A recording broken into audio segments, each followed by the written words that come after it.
айтайық онда, иә. Қараңыз, намазда сыртында 6 парыз бар. Ішінде 6 парыз бар. Осыны біліп алуымыз керек. Сыртқы парыздары, иә. Уақыттың кіруі. Уақыттың кіруі. Уақыт кірмейінше ешқандай намаз оқылмайды.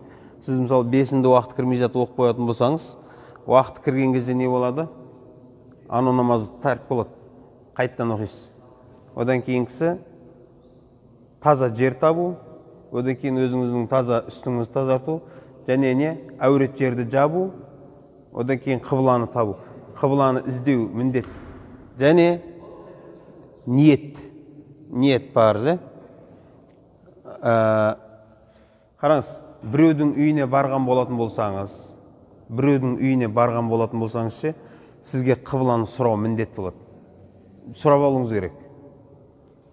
Бізде анау әдетінше, мен үйіме бұлай кірген болсам, мен ана бұрышқа қарап үйренгем да, әдетімізше.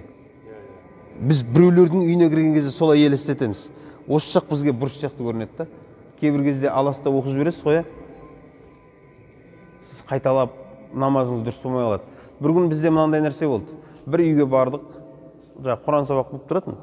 Отыр едік, жігіттер намаз оқып алсақ деді да. Бір бөлмеге кірдік та, кілемге кірдік та, намаз оқи салдық.